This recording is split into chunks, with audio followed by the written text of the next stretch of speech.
Hi friends எல்லாம் எப்படி இருக்கீங்க? நல்லா இருக்கீங்களா? நேற்று சண்டே எங்கள் வீட்டில் வெஜ் குருமா தாங்க செஞ்சேன். அதை நான் எப்படி செஞ்சேன்னு பார்க்கலாம். குக்கர் வச்சுட்டு எண்ணெய் ஊற்றிட்டு தேவையான ஸ்பைசஸ்லாம் அதில் போட்டுக்கிட்டேங்க. அதுக்கப்புறம் வெங்காயத்தை ஆட் பண்ணி நல்லா வதக்கிட்டேங்க. வதக்கின கேப்பில் மிக்ஸி ஜாரில் வந்து சோம்பும் கசகசாவும் நான் ஊற வச்சுருந்தேன். அதை அரைக்கிறதுக்காக மிக்ஸி ஜாரில் ஆட் பண்ணிவிட்டு கூடவே 2 தக்காளியும் அதில் ஆட் பண்ணிட்டேங்க. ஆட் பண்ணி அரைச்சி தனியாக வச்சுட்டேன்.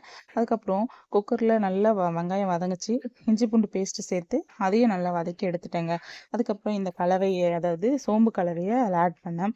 அந்த ஸ்மெல்லும் போனதுக்கப்புறம் குழம்புக்கு தேவையான மிளகாய் தூள் ஆட் பண்ணிட்டு 1 ஸ்பூன் தயிர், கொஞ்சம் கொத்தமல்லி, கருவேப்பிலை இது எல்லாம் போட்டு கலந்துட்டேங்க.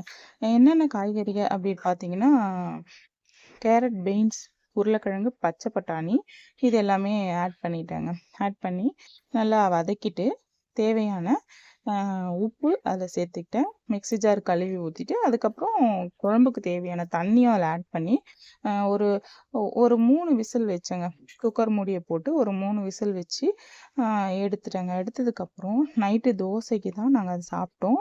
ரொம்ப டேஸ்ட்டாக இருந்திருந்து. ரொம்ப நாள் கழித்து சாப்பிட்டேன். ஏன் வெஜ்ஜுனா நாங்கள் ஃபாஸ்டிங்கில் இருக்கோம், அதனால தான். பாய்.